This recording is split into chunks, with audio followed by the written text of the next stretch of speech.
안 계신 거죠, 아직까지. 그러시면 먼저 오늘 그 행사를 저희가 지금 진행을 하도록 하겠습니다. 이번이 지금 이제 저희가 6월에 1차를 했고요. 지금 이제 2차 주민 설명회를 진행을 하겠습니다. 저는 아까 이제 말씀드렸듯이 여기 지금 시범 한양에 거주하고 있는 안준석이라고 합니다. 반갑습니다.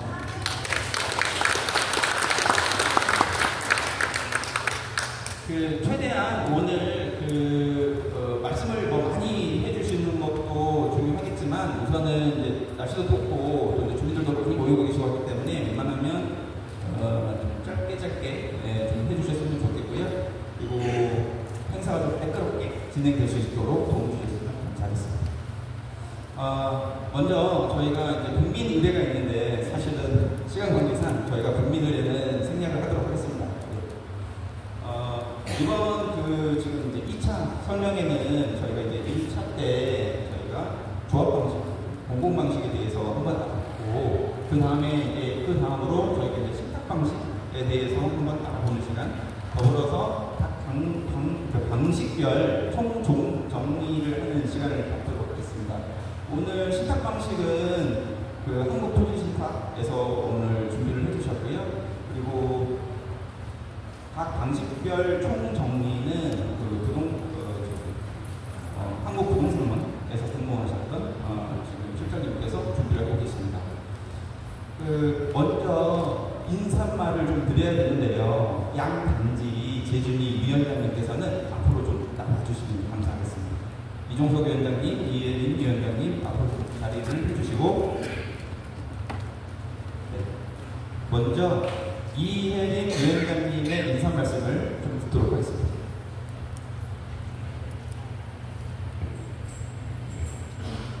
안녕하십니까.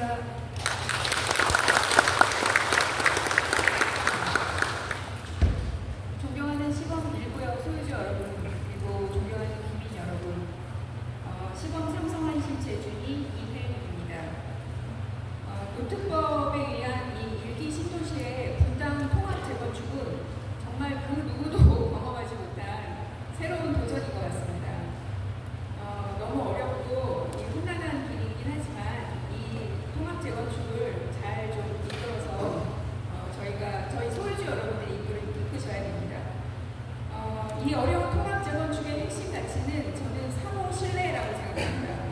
그래서 저희가 양단지가 작년에 합의했던 독립정산제 그리고 제자리 재건축의 세부 운영 규정이 끝까지 잘 지켜져야 저희 시범 1구역의 재건축이 빠르게 진행되어서 분당의 랜드마크가 될 수 있을 겁니다. 그래서 상호 신뢰는 가장 중요한 핵심 가치입니다. 지금 새롭게 시도되는 이 현재 노특법에 의한 분당 재건축의 진정한 전문가는 지금 아무도 없다고 생각합니다. 저도 아니고요. 그 누구도 전문가가 아닌 상황입니다. 도정법에 의한 재건축과 너무 다르고 여러 가지 도정법을 준용해야 되는 부분도 있고 굉장히 복잡한 상황입니다. 그리고 또 정권도 바뀌었고 그래서 지금 이제 변수가 많이 발생을 할 겁니다. 그래서 통합 재건축이 종합 예술이라고 말씀들을 하시는 것 같습니다. 저는 그렇게 생각합니다. 누가 이 단지 우리 구역을 이끌어 나가든 가장 중요한 건 도덕성, 책임감, 그리고 리스크를 선제적으로 해결해 나가며 추진력이 경비돼야 이 어려운 재건축, 분당 재건축의 전문가가 될 수 있다고 생각합니다. 그래서 우리 소유주 여러분들이 잘 뽑으셔야 됩니다. 건축의 한 분야에 종사한 경험으로 내가 전문가다라고 주장하는 분들을 조금 다시 살펴보시고 그분들이 해나간 이거를 소유주 여러분들이 오너십을 가지시고 지켜나가셔야 됩니다. 평생 땀 흘려 일하며 모으신 소유주님들의 소중한 자산은 우리 소유주님들의 관심과 참여로 지키실 수 있습니다. 저희 제주기도 성공적인 재건축을 위해 계속 부단히 노력하겠습니다. 지금 현재 성남시 그리고 국토부 그리고 양당의 우리 의원님들 그다음에 우리 이광일 지도위원장님 아주 협심해서 지금 지속적으로 다 소통을 하고 있고요. 문제점을 함께 개선해 나가겠습니다. 그래서 여러 가지 방법으로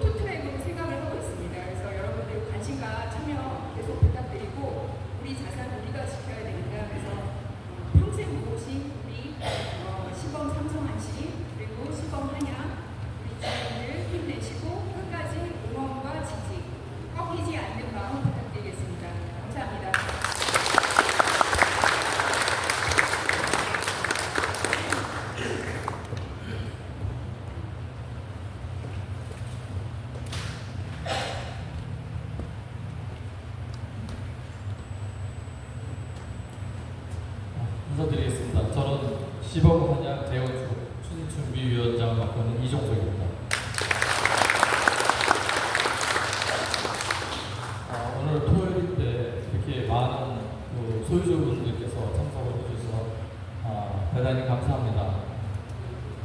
사실 지난 6월 14일날 이 자리에서 행사를 했고 오늘 이제 2차 행사를 하는데 중요한 것은 6월달에 했던 설명 내용과 오늘 설명드릴 내용이 사실 연관성과 어떤 연결성이 충분히 있습니다. 그래서 이 부분을 같이 살펴보시고 앞으로 이제 어떤 결정을 할지에 대한 그런 생각을 할 필요가 있습니다.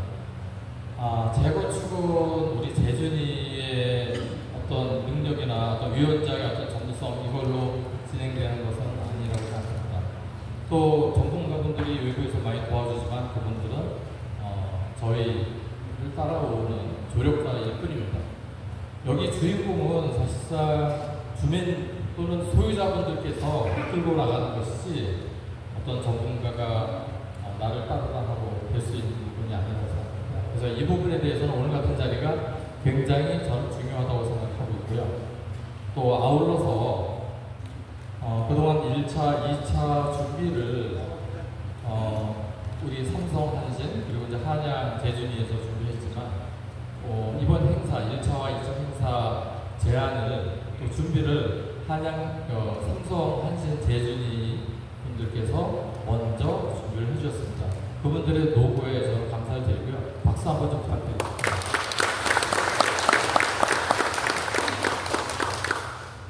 그래서 오늘 이 자리가 저는 어떻게 보면은 1, 2차에서 마지막이 아니라 이제 시작이라고 생각하고요.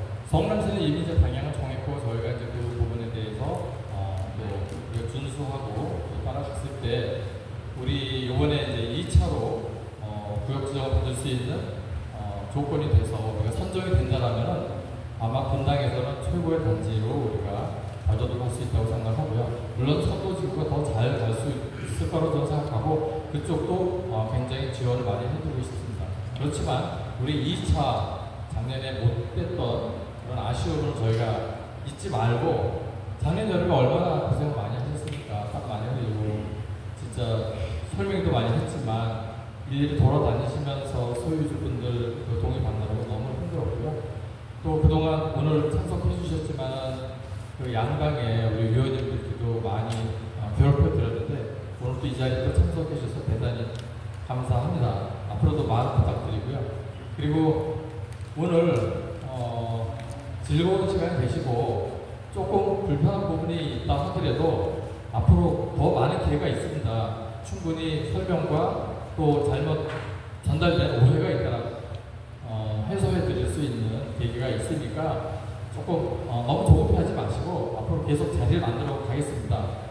오늘 즐겁고 행복한 시간 되십시오. 감사합니다.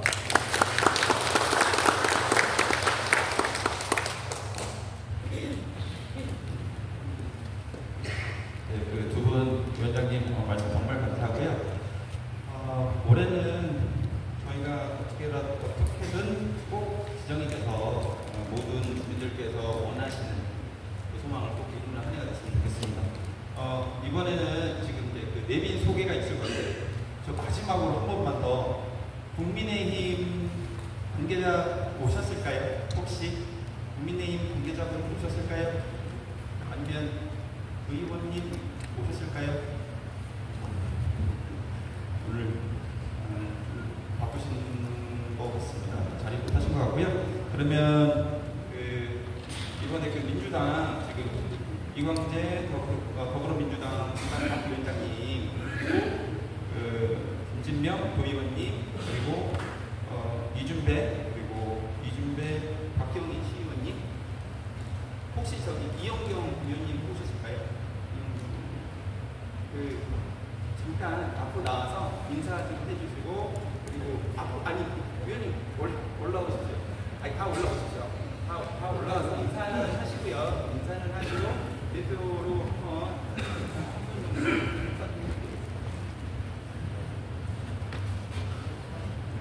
안녕하세요. 저는 이광재입니다. 네, 안녕하세요. 아직 100일 안 됐는데 4월 2일 날 보궐로 당선된 경기도의원 김진명 부의원입니다. 반갑습니다.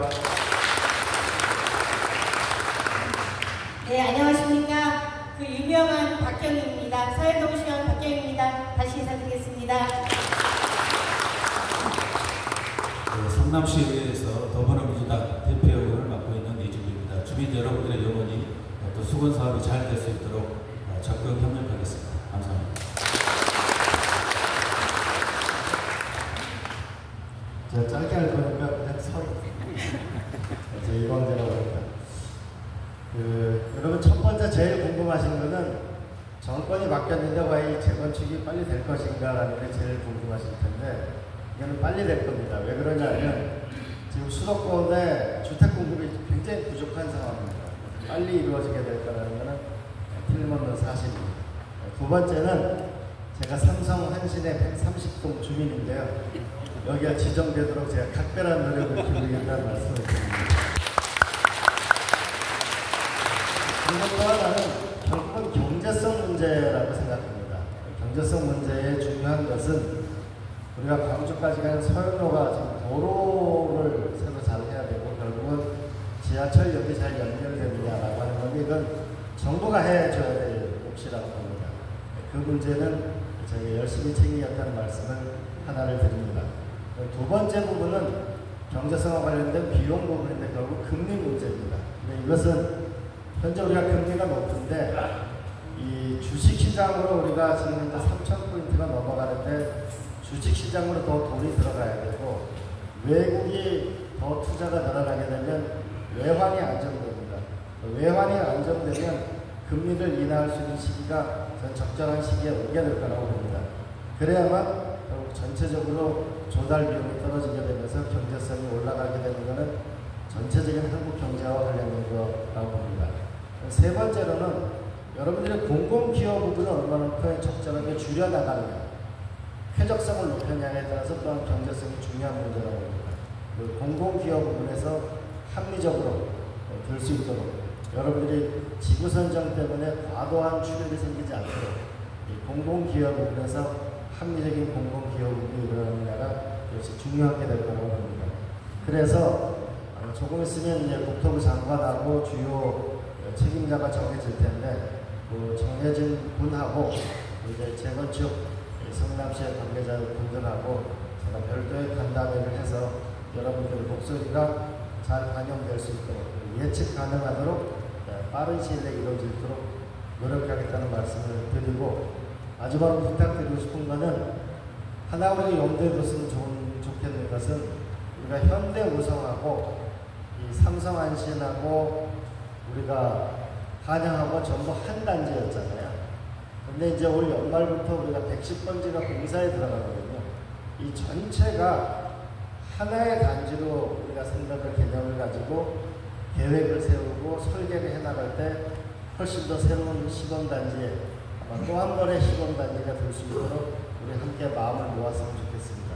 그리고 또 하나는 이 재건축 다녀보면 다들 평생 모으는 재산 하나가 어떻게 되느냐 관심이 많기 때문에 쉽지 않습니다. 그렇기 때문에 우리가 이 재건축 추진위원회 계신 분들, 여기 우리 사회 보신 분들 직장 다니면서 하시잖아요. 다들 조금씩 서로 목소리에 귀를 기울이고 이분을 애를 써주신다는 것을 큰 박수를 부탁드립니다. 마지막으로 제가 삼성한신 130동에 살고 있는데요. 우리가 모두 우리 김진명 도의원, 우리 시민 모두가 함께 열심히 노력해서 여러분에게 도움이 될 수 있도록 노력하겠다는 말씀을 드립니다. 고맙습니다.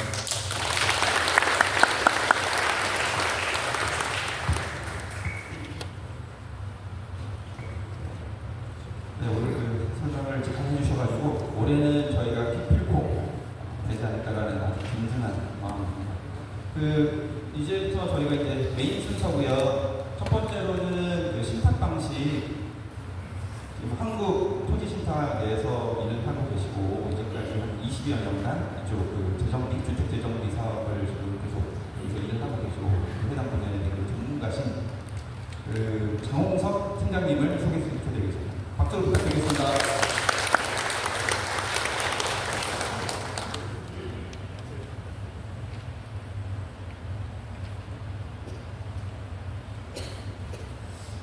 인사드리겠습니다. 한국토지식탁의 도시재생 1본부 2팀 팀장 장홍석입니다. 인사드리겠습니다.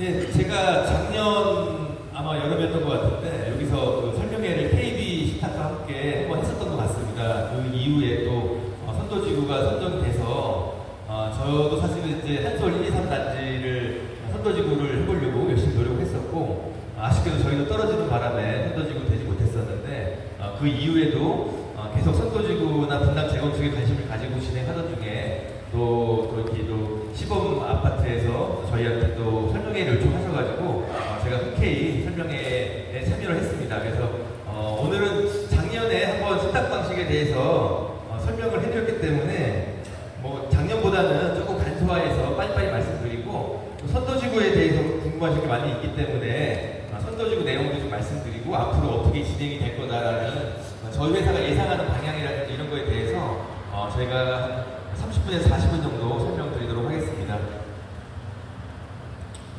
네, 목차는 오늘 선도지구 관련돼서 이제 1차 선도지구 그 선정된 지역들이 어떻게 하고 있는지하고 그다음에 이제 이번에 올해 이제 특별 정비구역 그냥 선정하는 방법, 거기에 따른 향후 일정, 그리고 이제 두 번째 파트로 식탁 방식 정비 사업에 대해서 간략히 말씀드리겠습니다. 네, 일단 다들 아시겠지만은 지금 선도지구는 시범 뒤에 단지죠. 시범 뒤에 단지가 이제 한국 자산신탁을 예비 사업 시행자로 해서 선정이 되었고요. 지금은 이제 3개 단지 중에서 선도지구 3개 단지 중에서 예비 사업 시행자 지정을 제일 빨리 완료를 했습니다.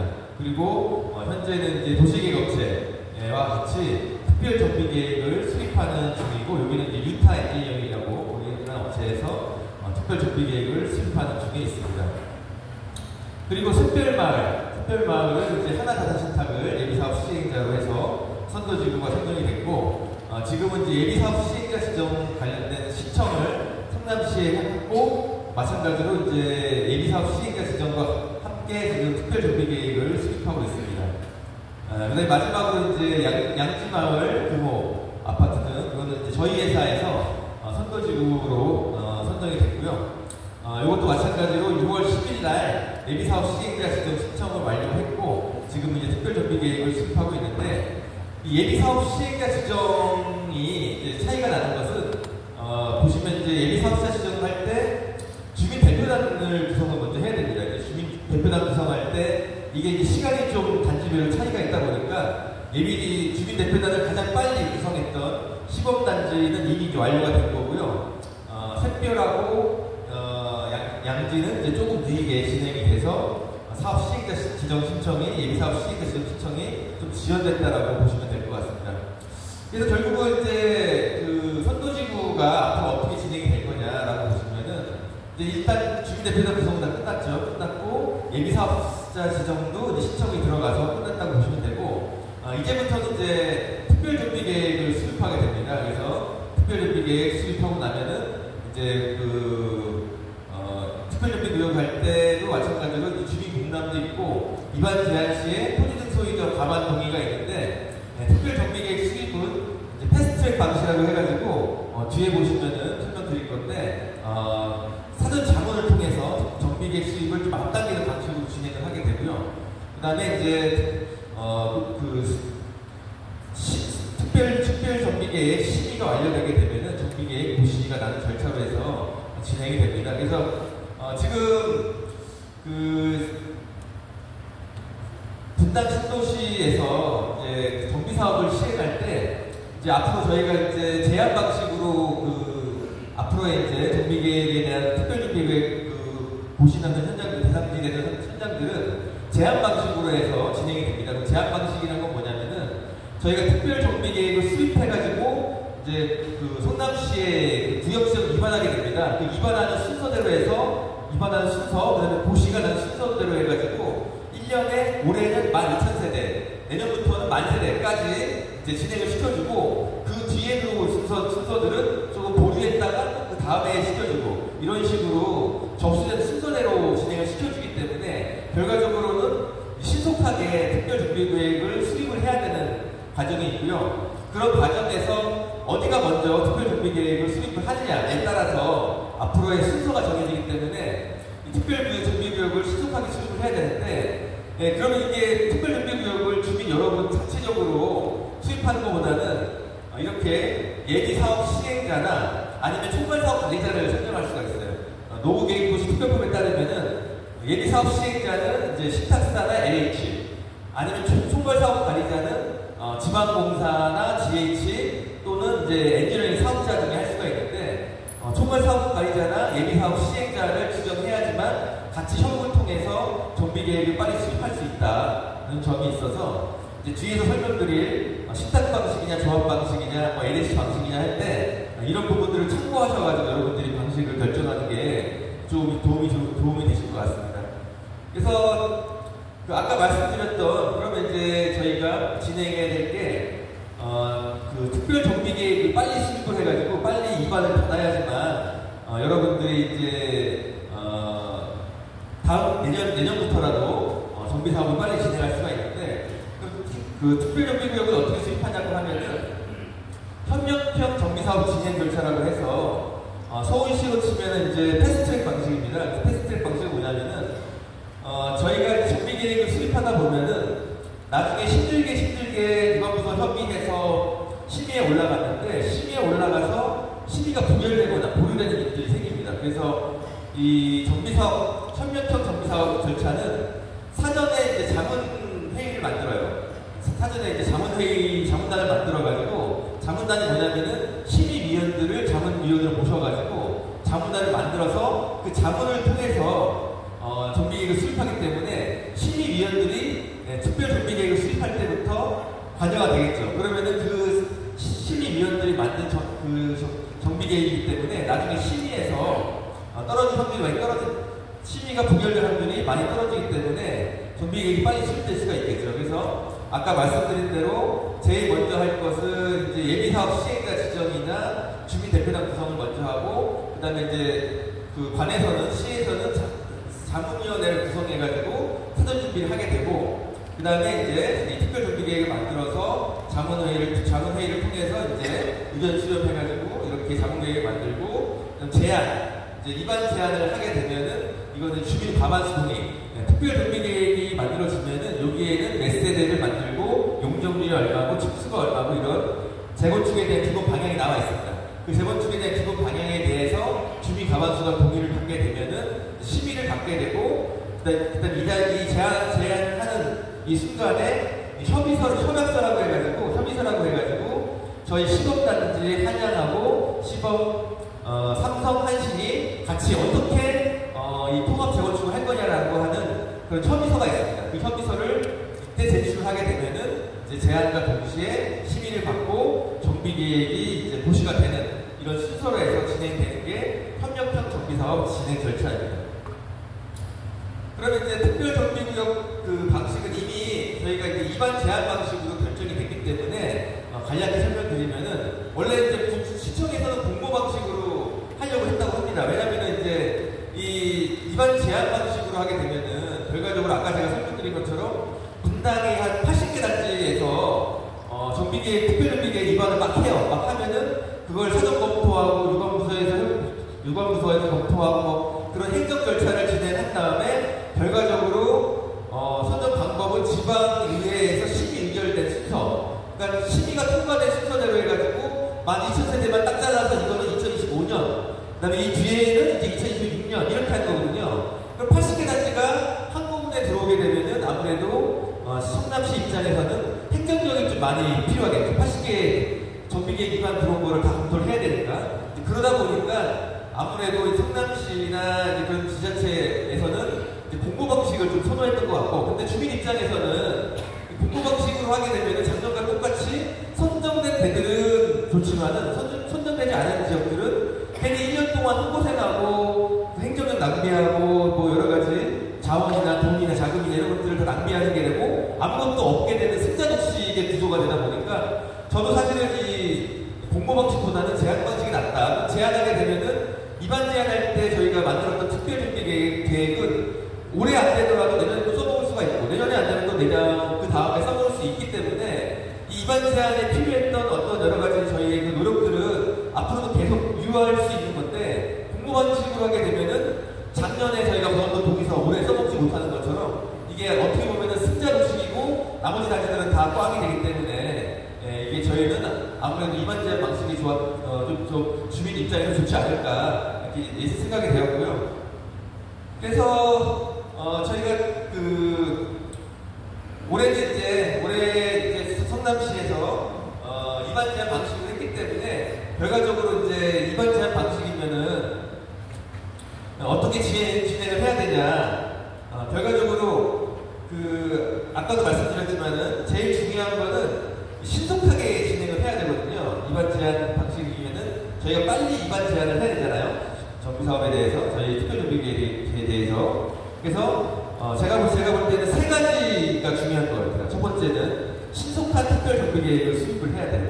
그래서 신속한 정비계획을 수립하기 위해서는 마찬가지로 능력 있는 도시계획 업체를 뽑아야 되고, 그 다음에 어느 정도의 외부의 자금 투입이라든지 자금 지원, 그다음에 외부의 전문가들의 도움이 좀 필요할 것 같은데, 왜냐하면 정비계획을 수립하다 보면은 부득이하게 이제 자금이 필요할 때가 있어요. 저희도 지금 목동을 하고 있는데 목동에 저희가 유치원 부지가 있어서 유치원 부지를 옮기려고 했더니만 이게 법적으로 유치원 위치를 바꾸는 거는 교육환경 보호계획을 교육환경 보호 심의라는 걸 해야 되는데 그 심의를 갑작스럽게 하라고 이제 구청에서 하는 바람에 법에 따라서 저희가 이제 교육환경 보호계획을 심의를 받다 보니까 거기에 대한 자금이 또 필요했었고, 또 저희가 목동에 하수관로가 지나가고 있었는데 하수관로 선형을 바꿔야지만 재건축이 될 수가 있었어요. 마찬가지로 그런 것도 하수관로의 선형을 바꾸는 거에 대한 어떤 외부 용역이 또 필요했었고, 그래서 도시계획 업체도 필요하지만은 정비계획을 수립하다 보면은 다른 외부 용역이라든지 그런 것들 때문에 갑자기 자금 투입이 좀 필요한 부분도 있고 뭐 이런 것들이 있습니다. 그래서 어떤 능력 있는, 그러니까 신속하게 특별정비계획을 수립하기 위해서는 능력 있는 도시계획 업체로 선정을 해야 되고, 마찬가지로 이제 대주민에 좀 자금적으로 도움이 될 수 있는 예비사업 시행자나 총괄사업 관리자가 필요하지 않을까 이런 생각이 되고, 두 번째로 중요한 것은 주민 동의 확보예요. 아까도 설명드렸지만은 저희가 제일 첫 번째 단계에서 주민 대표자 구성했었고, 그 다음에 정비계획 위반할 때 주민 가만소를 받아야 되거든요. 근데 이 동의율 때문에 이 속도가 차이가 나게 돼 있어요. 그래서 아까도 말씀드렸지만은 이게 상국 자산신탁하고 그 다음에 하나 자산신탁하고 벌써 이제 시간이 아직은 하나 자산신탁은 제일 늦었지만은 아직 예비사업 시행자 지정이 완료되지 않았거든요. 그러니까 이런 동의서 때문에 벌써 시간이 한 달 이상 차이가 날 수도 있는 일이거든요. 그리고 마지막에 아까도 말씀드렸지만은 저희가 이반 제한할 때 주민들 가만소송을 받아야 되기 때문에 이 가만소송이 늦어질수록 속도가 늦어지기 때문에 저희가 제한 방식의 어떤 범주에 들어오게 되면은 결과적으로 저희가 2025년 물량으로 되지 못할 수 있는 게 이런 속도가 중요한 건데, 거기서 주민 동의율 확보도 상당히 중요한 요소다 이렇게 말씀드리고, 마지막으로는 이제 신속한 대관 협의. 저희가 이제 물론 도시계획 업체에서 대관 협의를 진행할 거지만은 도시계획 업체를 도와서 이렇게 제주리 분들이나 아니면 뭐 예비사업 시행자들 전문가들이 도와서 빨리빨리 대관 협의를 해야 되고, 때로는 저희가 과감하게 포기한 것들 포기하고 대관 협의를 하다 보면은 뭐 높이나 용적률이나 이런 부분에 대해서 가끔은 주민들이 뭐 너무 욕심만 부리게 되면은 대관 협의가 안 되고 진행이 딜레이될 수가 있는데, 때로는 어떤 과감하게 주민들의 어떤 요구가 있더라도 과감하게 포기하고 빨리 의사결정 내려가지고 빨리빨리 진행하는 것들이 나올 수가 있거든요. 그래서 신속하게 대관 협의하고 과감한 의사결정. 그래서 앞으로 저희가 정비계획을 수립하다 보면은 수만 가지 이슈가 생깁니다. 그래서 저희도 목동이 이제 도시계획 심의를 마치고 재봉남하고 8월달에 정비계획이 고시될 건데, 저희가 도시계획 PPT만 한 거의 100번을 바꿨어요. 항상 뭐 하다 보면은 자문회의 받다 보면은 또 바꾸라고 나오고 이슈 나오고, 뭐 한 단계 공람할 때 또 이슈 나오고 하다 보니까 뭐 진짜 이슈가 100가지도 넘게 나오고, 그때마다 PPT를 100번도 넘게 바꾸는데, 그렇게 이제 이슈가 생길 때마다 빨리빨리 의사결정을 해가지고 빨리빨리 한 단계 더 앞으로 진행을 해야 되기 때문에 제주인분들도 좀 합심해서 빨리 의사결정할 수 있는 그런 구조를 만들어야 되고 주민 여러분들도 제주리가 하는 일에 적극적으로 지지를 보내셔야 되고 동의서 제출이라든지 이런 것들을 잘 협력해야지만 제한 방식으로 하는 부분에 대해서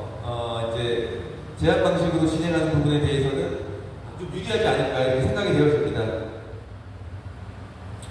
그래서 지금 이제 저희가 이제 올해 그 예비 사업 시행자로 저희가 이제 제한 방식으로 해서 진행하게 될 경우에 이제 특별조기 계획을 수립하고 사업 시행자 지정을 하고 아니면 조합 설립을 하고 이렇게 통합심의라든지 시공사전 사업 시행 계획에서 준공까지 하는 프로세스로 진행이 됩니다. 그래서 전반적으로 제가 이제 성남시가 지금 진행하고 있는 제한 방식으로 해서의 그 특별조기 계획 우리가 선정하는 것에 대한 어떤 대응 방안을 좀 말씀을 좀 드렸는데 결과적으로 그런 것 같아요. 이제 앞으로 뒤에서 설명드릴 신탁 방식이다, 아니면 조합 방식이다, LH 방식이다 이렇게 세 가지가 크게 나눠볼 수 있는데 제가 볼 때 그런 것 같아요. 이제 사실은 조합 방식이 지금까지 문제 없이 잘 진행이 됐었으면 아마 정부에서 신탁 방식이나 LH 방식을 안 만들었겠죠. 근데 조합 방식으로 지금까지 진행하다 보니까 여러 가지 조합 방식의 비리라든지 뭐 사업 지원 이런 문제 때문에 부득이하게 신탁 방식이라는 걸 만들었는데 제가 볼 때는 신탁 방식이든 조합 방식이든 다 좋은 방식이에요. 그래서 주민 여러분들이 합심해서 진행을 하면은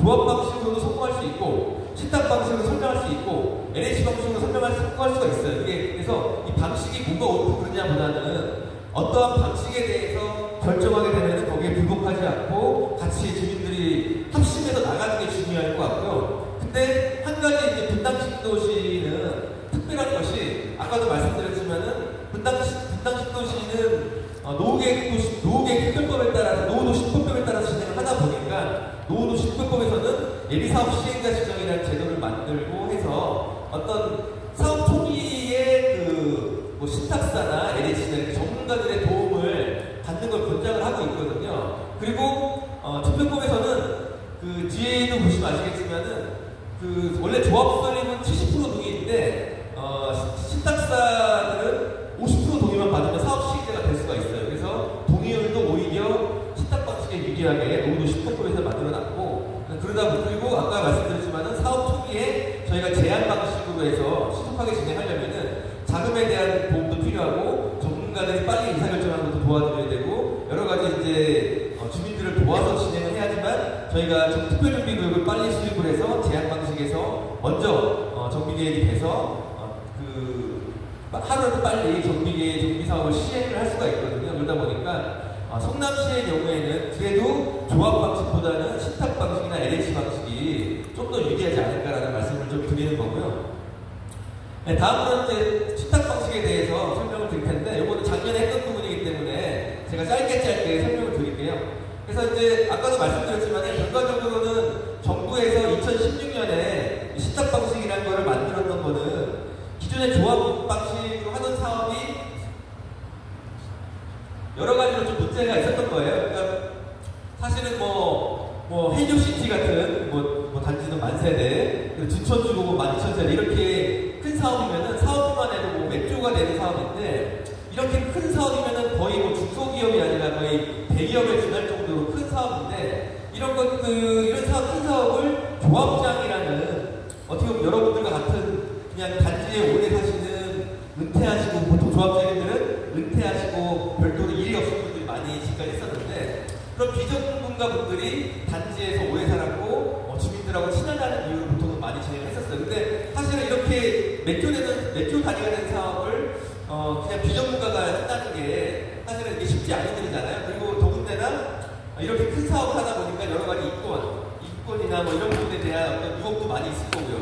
그러다 보니까 조합 방식이 지금까지 여러 가지 비리가 있었다, 진행상의 문제가 있었다, 분담금이 늘어났다 이렇게 언론상에 많이 나오다 보니까 정부에서 좀 더 정비 사업을 투명하고 신속하게 해야 되겠다 싶어서 만들었던 게 신탁 방식이라고 보시면 되고요. 그래서 보시면 공사비에 대한 검증이라든지 자금 조달이라든지 집행부의 전문성, 용역업체의 전문성이 부족한다든지 이렇게 그다음에 시공사와의 협상에서의 보호계약서의 분리 이런 것들이 어떤 조합 방식의 한계가 있었고 그러다 보니까 이제 신탁사들이 좀 더 전문가로서 정비 사업을 해봐라고 만든 게 이제 신탁 신탁 방식이고요.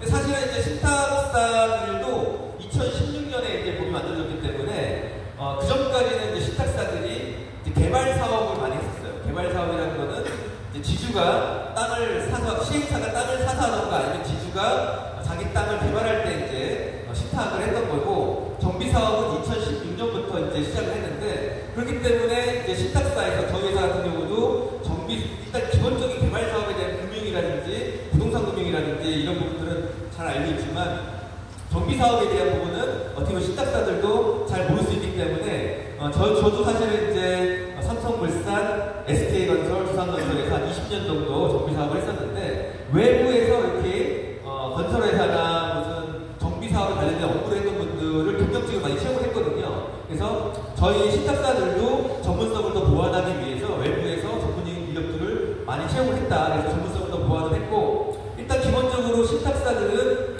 금감원이나 금융투자협회의 관리 감독을 받습니다. 그러다 보니까 어떤 투명성이라든지 이런 것들은 좀 보장이 되는 면이 있어서 전문성과, 그리고 이제 대외적으로 보면은 좀 신용이 좀 있는 거죠. 그래서 저희 한국토지 신탁 같은 경우에는 한국토지공사의 자회사로 시작을 해서 공기업이었습니다. 공기업이다가 2010년 정도에 공기업 민영화할 때 이제 사기업으로 다시 나오게 됐는데, 이런 식으로 신탁사 대부분들은 공기업이었거나 아니면 금융지주에서 만든 어떻게 보면 이제 공신력 있는 기관들이 주로 신탁사였기 때문에 어떤 조합 방식보다는 신뢰도라든지 전문성, 이런 것들, 자금력 이런 것들이 있는 회사라고 볼 수가 있고, 그러다 보니까 아무래도 조합 방식보다는 자금 조달, 분양 보증, 그다음에 시공사의 어떤 컨트롤 이런 것들이 좀 우수했기 때문에 정부 입장에서 볼 때는 신탁사에서 조합을 대신해가지고 정비 사업을 시행을 해봐라라고 해서 법을 바꿨던 면이 있습니다.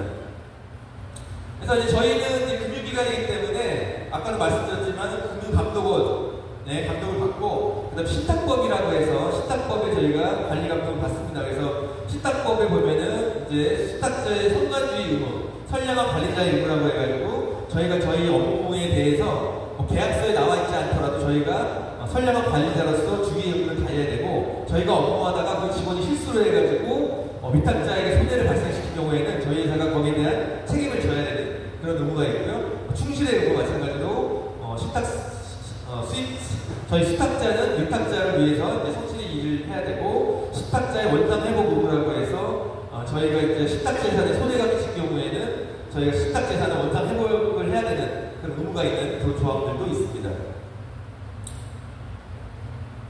그래서 보시면은 이제 조합 방식의 여러 가지 문제점들은 신문지상에서 많이 봤을 것 같은데, 대조 1구역, 현대건설이었죠. 군사중단, 청량리 4구역, 그다음에 잠실 집주 마찬가지로 이제 여기도 삼성하고 현산이 시공사였는데 여기 공사비가 많이 진행됐었고요. 반포주공 이것도 현대건설인데 공사 착공이 지금 지연되고 있던 게 있었고, 그래서 여러 가지 서울의 큰 단지에서 이렇게 조합 방식을 할 경우에는 여러 가지 문제가 있었다. 그래서 두천주공이 가장 유명하죠. 두천주공은 다들 아시겠지만 이제 시공사에서 공사비 인상 요청을 했었고, 공사비 인상 요청에 대해서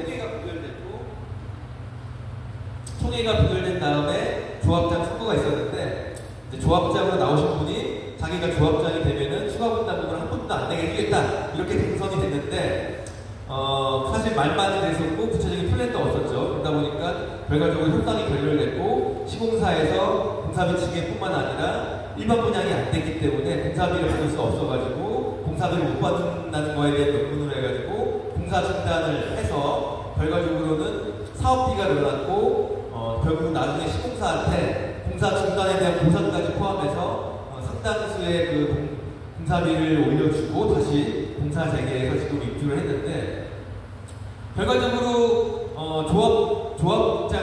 조합장이 되신 분이 비전문가이지만 비전문가이면서도 자기가 의욕적으로만 제시를 해가지고 내가 분담금 없이 해주겠다. 시공사들한테 협상할 때 무조건 버티기만 하면은 이길 걸로 생각을 하신 건지 어쩐 건지, 하여튼 그렇게 비전문가가 주민들을 호도해가지고 당선이 되고, 그 다음에 주민들도 조합장을 믿고 진행을 했지만 결과적으로 비전문가였기 때문에 문제가 생긴 부분이죠. 그래서 이런 큰 문제가 있었고, 잠실 신주 아파트도 마찬가지로 공계약을 다 하고 공사를 시작했는데 문화 분화제가 나오다 보니까 공사를 중단하게 됐고, 공사 중단한 기간 동안 갑자기 시공사에서 공사비를 660에서 890만 원으로 올려달라고 하는 바람에 상당히 애를 먹고 그 분담금이 많이 늘어났다는 사례가 있습니다. 그래서 결과적으로 진짜 보시면은 뭐 여러 가지 사례가 많은데, 아까 말씀드렸던 평구 대륙 1구역도 기존 공사비 5,800억 원에 44%인 2,500억을 공사비를 올려주고 공사를 재개했던 것도 있었고, 결과적으로 이제 시공사에서 착공 시점이 도래해가지고 착공 안 하고 버티면서 공사비 올려달라고 했을 때는 조합이 그냥 물건 되잡먹기로 공사비를 올려줬던 그런 일들이 비일비재했는데, 그래서 그런 것들이 어떻게 보면은 이제 전문가들이 들어가서 시공사와 협상할 때 협상의 주도권도 받고, 그 다음에 이제 공사비에 대한 부분도 만약에 일반 분양 하기 전이라도 신탁사가 조달해서 공사비를 지급하게 되면은 시공사들이 공사 조달을 하지 못하기 때문에 그런 부분들도 좀 도움이 될 수 있는 그런 역할이 있는 것 같고요. 그래서 사업 시행자 방식은 조합 방식과 틀린 게, 사업 시행자, 원래 사업 시행자가 조합 방식은 재건축 조합이 사업 시행자인데, 저희는 이제 토지신탁이 단독 시행으로 해서 사업 시행자로 들어가고, 정비사업위원회라는 걸 만들어서 저희 토지신탁과 업무 협의를 하면서 사업을 진행하게 된다. 이런 것들이 좀 차이가 있습니다.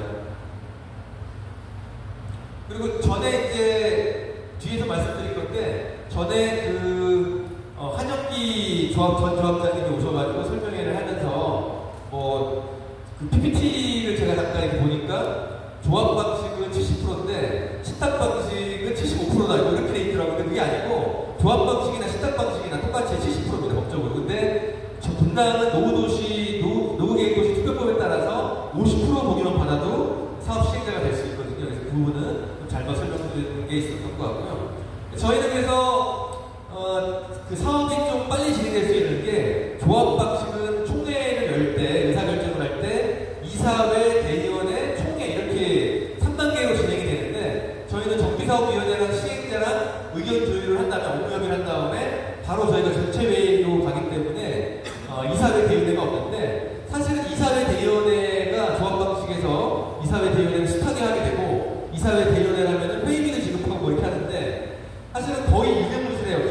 그냥 조합을 정해진 안건이 부결되는 경우는 거의 10년에 한두 건 있을 정도로, 거의 그냥 이사회, 대의원회는 거수기 정도의 역할만 많이 하다 보니까, 사실은 이제 견제나 어떤 건전한 토론이 아니라 그냥 거쳐가는 그런 어떤 진행 절차에 하나밖에 되지 않고, 결과적으로 그거 이사회, 대의원회 하면서 시간만 또 2, 3주가 소요가 됩니다. 근데 그렇게 되는데, 저희는 바로 토지는 소유자 전체회의로 진행되기 때문에 좀 사업 절차가 간소하고 사업이 빨리 진행될 수가 있다. 그래서 저희는 또 도정법에서 조합 방식보다는 좀 더 강화해놨어요. 그래서 제일 중요한 거라고 볼 수 있는 게 조합에서 자금 쓰는 거.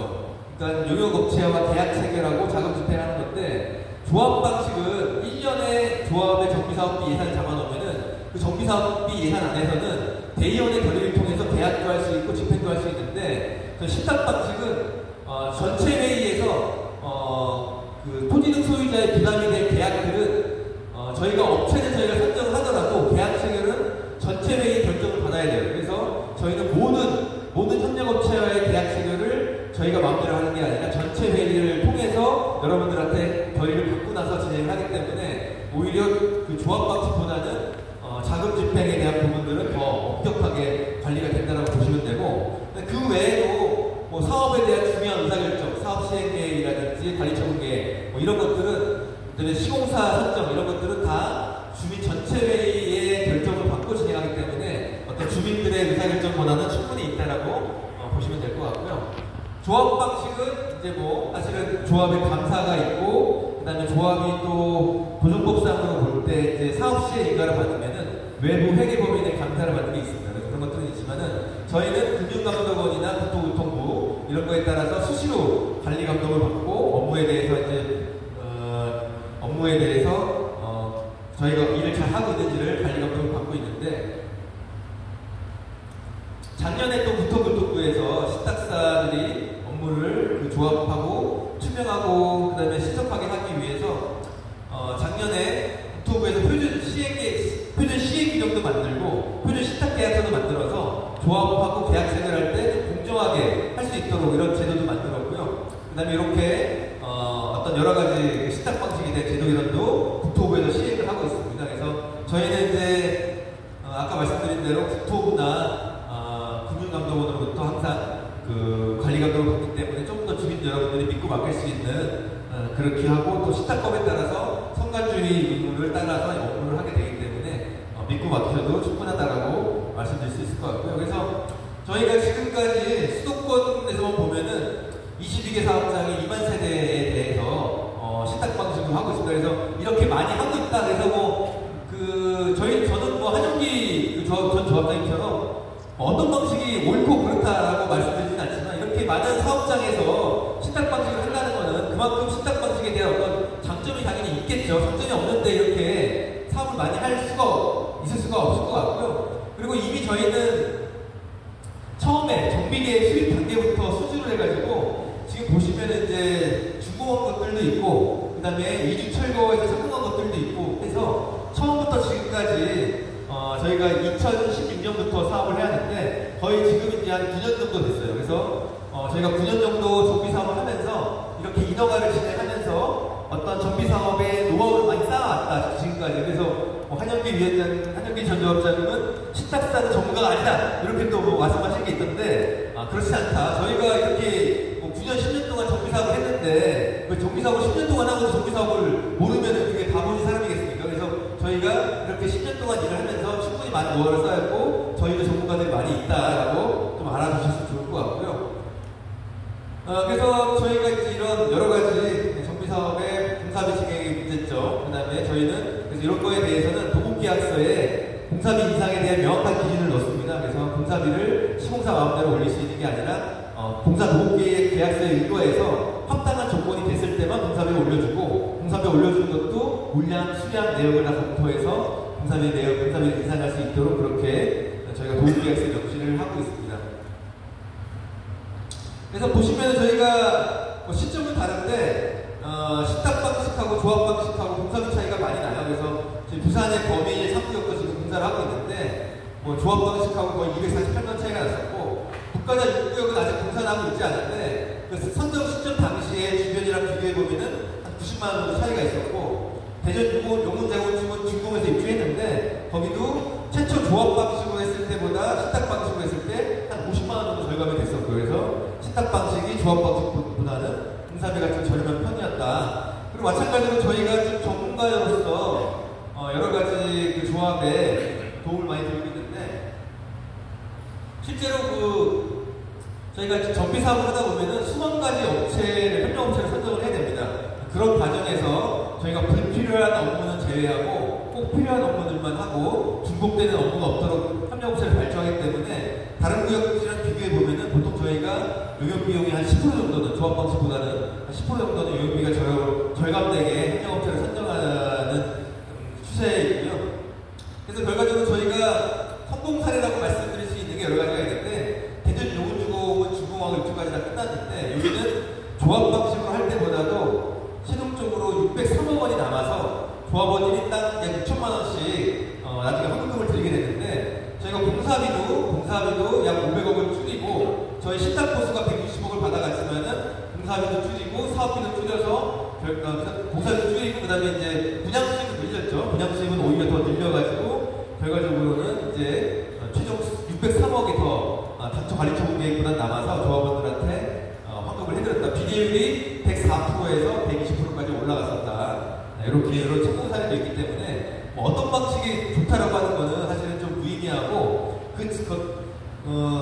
한 가지 방식을 정하면은 주민들이 단합하고 열심히 노력을 해서 좋은 사업을 마무리하는 게 제일 좋은 방법이지 어떤 게 옳다 그르다라고 하는 거는 좀 잘못되어 있는 것 같습니다. 그래서 저희 회사는 지금 부동산 신탁사 14개 중에서는 가장 팀이 많고 직원이 많습니다. 그래서 저희는 5개 팀 52명이 정비사업으로 근무를 하고 있어서 다른 경쟁사보다는 훨씬 더 많은 직원을 보유하고 있다고 보시면 될 것 같고요. 그래서 저희는 이제 가장 신탁사 중에서는 가장 그 선두에 있는 업체라고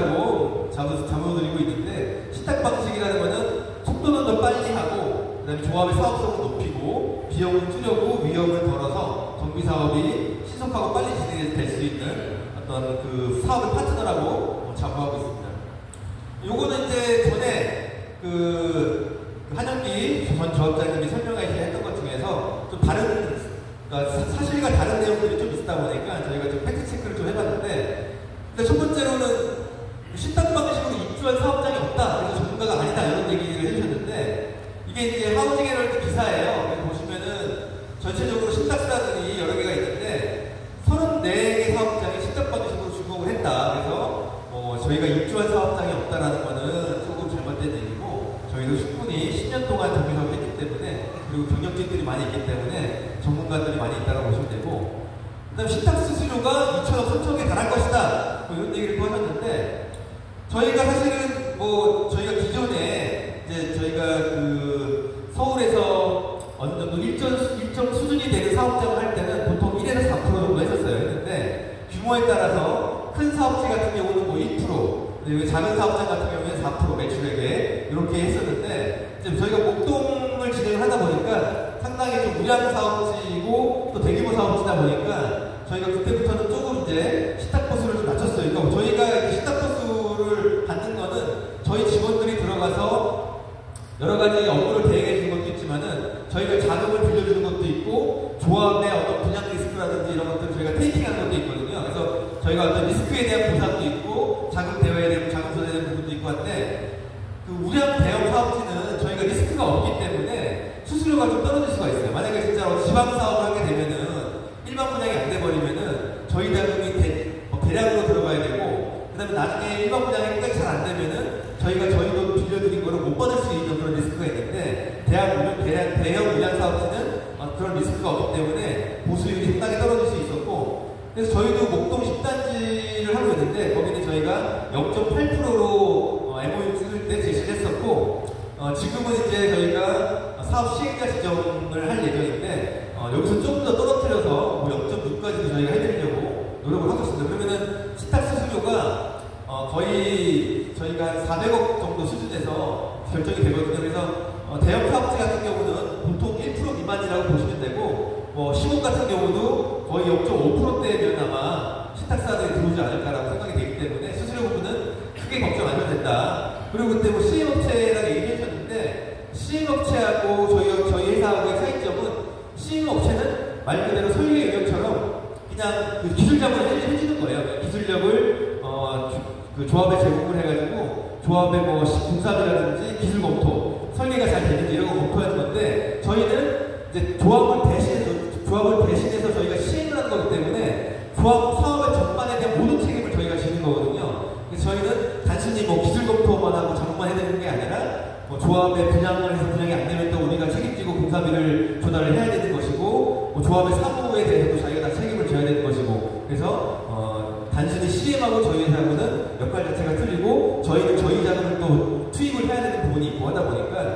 CM이랑 저희 신탁이랑은 그 업무 자체가 틀리고, 여러 가지 그런 어떤 캐파의 차이가 있다. 그래서 저희는 신탁사는 아까도 말씀드렸지만은 대외적으로 공신력이 있는 기관인 거고, CM사는 대형 CM사들도 있겠지만은 모르는 CM사 같은 경우는 주민들을 한 번도 들어본 적도 없는 업체인데, 그런 업체한테 이렇게 큰 사업을 맡긴다는 게 저는 이렇게 과연 그게 바람직할 것인가라고 생각하게 되면은 조금 퀘스천 마크인 것 같고요. 그래서 시행자 방식은 최소 6개월에서 2년이 걸려서 조합 설립이 오래 걸린다 이런 말씀을 하셨는데, 저희가 보시면 시행자 지정, 앞에도 말씀드렸지만은 시행자 지정 요건은 조합 설립을 위한 요건이랑 동일하다고 등록이 되어 있기 때문에, 제가 아까 말씀드릴 때 도정법상으로 조합 설립이 70%라고 하고 시행자 지정도 똑같이 70%라고 말씀드렸던 게 도정법에 보면 명시가 되어 있어요. 시행자 지정은 조합 설립을 위한 동의 요건 이상에 해당하는 자가 시청이나 구청한테 시행자 지정 요청을 하면 되는 거거든요. 그래서 저희도 조합하고 똑같은 동의율로 시행자 지정을 받는 것이고, 그래서 저희가 했던 남편동세권 활성화 사업이라고 하는 사업이 있었는데, 요거 2개월 만에 저희가 사업 시행자 지정 받았고, 상도 15구역은 이제 대신해서 한 건데, 이 사업도 꽤 커요. 조합원이 거의 2,000명 된 사업이었는데, 요것도 2달 만에 저희가 추가 구성 재건축이라고 했던데 이것도 2개월 만에, 2달 만에 그 동의를 확보했거든요. 그래서 결과적으로 조합 방식이나 뭐 이제 조합 방식의 조합설의 민가, 신탁 방식의 사업 시행자 지정은 뭐 방식의 장점이라고 보기보다는 주민 동의가 중요하기 때문에 주민들이 단합이 잘 되면 빨리 되는 거고 주민들이 단합이 안 되면 오래 걸리는 것 뿐이지 신탁 방식이냐 조합 방식이냐에 따라서 차이 나는 건 아니라고 좀 생각이 되었습니다. 그래서 뭐 보시면은 조합 방식도 뭐 조합설의 민가가 안 나가지고 뭐 15년 동안에 조합설의 민가가 안 나고 이런 현장들도 있고 뭐 그 대치 일마 같은 경우는 거의 뭐 20년 동안 조합설의 민가를 못 하고 있었거든요. 그러니까 다 케이스마다 틀리긴 한데 지금 뭐 다들 아시겠지만은 여의도의 신탁 방식으로 많이 하잖아요. 여의도의 신탁 방식이 많은 이유가 뭐였냐면은 기존의 조합 방식으로 추진위원회가 구성이 됐었는데 서로 다툼이 심했던 거예요. 추진위하고 추진위가 뭐 두세 개 있다든지 추진위 내에 갈등이 있다든지 그래가지고 추진위에서 조합으로 못 가고 서로 싸움하다가 선량한 그 주민들이 도저히 저 추진위 믿고 못하겠다 그래가지고 신탁사 보고 너네가 그 시행제 방식으로 좀 해달라 그러고 해가지고 처음 시작했던 게 시범 아파트였어요. 여의도 시범이 그래서 신탁사가 들어가서 사업 시행자가 됐는데 그런 식으로 조합 방식도 사실은 조합 설립하는데 시간이 좀 오래 걸릴 수가 있었다라고 좀 보시면 될 것 같고요. 신탁사는 설계 변경이나 특화에 관심이 없다. 오히려 빨리 신속하게 사업을 해가지고 신탁 보수를 받아가면 된다. 뭐 이렇게 말씀 주신 게 있었는데 저희도 사실은 뭐 저희 신탁 보수라는 게 뭐 다 아시겠지만 매출에 기대합니다. 매출의 100%. 그래서 저희가 매출이 늘어나면은 저희도 저희 보수가 늘어나기 때문에 당연히 저희도 매출이 늘어나게 해야 되는데 결국 매출이 늘어나려면은 일반 분양가를 잘 받아야겠죠.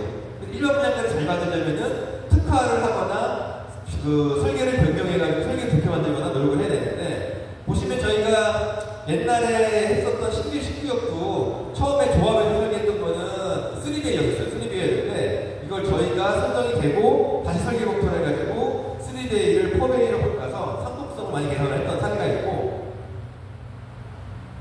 보시면 이제 그래서 인근의 조합 방식보다는 저희가 3데이를 뭐 4데이로 바꾸고 다른 것들도 표현대별로도 설계를 많이 개선해서 주변에 있는 조합 방식 아파트보다는 신탁 방식 아파트가 더 좋은 설계를 했던 사례도 있고 그 다음에 이제 저희가 그 흑석 11구역은 대우건설이 시공사인데 거기는 대우건설에서 서비스로 크루지오 서비스로 이제 했는데 이제 서밋 더 힐이라고 해서 약간 이제 한남 더 힐을 좀 따와서 이제 프리미엄 아파트로 해가지고 특화 제안을 해서 지금 특화된 내용으로 해서 공사를 진행할 예정이고 여의도에 보시면은 여의도 한양 아파트라고 있는데 거기도 현대건설에서 특화 제안을 해가지고 DH로 들어가게 됩니다. 그래서 DH가 여의도 한양 아파트에도 들어가게 되고 그 다음에 저희가 그 국가자 6구역이라고 저희가 하는 사업인데 거기는 대림 아크로가 시공사로 들어가 있는데 거기도 마찬가지로 아크로 브랜드로 해서 그 프리미엄 브랜드가 들어가 있다. 그리고 이렇게 저희가 이제 방화 1구역 사례인데 이것도 기존의 이제 단세대를 좀 더 복도용이 아니라 저희는 이제 계단식으로 바꿔서 상품성을 높였던 사례가 있다. 그래서 저희는 항상 뭐 만족하지 않고 상품성을 높이기 위해서 항상 노력을 한다. 그래서 결국 그거는 사업이 잘 돼야 되고 매출이 또 올라가야 되고 사업성이 좋아져야 되기 때문에 항상 저희는 현실에 안주하는 게 아니라 또 좋은 설계를 만들고 고급화를 해서 매출이 증가되도록 한다라고 말씀드릴 수 있을 것 같습니다. 네, 이상으로 발표된 10년 전에 마쳤고 질의응답은 나중에 한꺼번에 받도록 하겠습니다. 예, 감사합니다.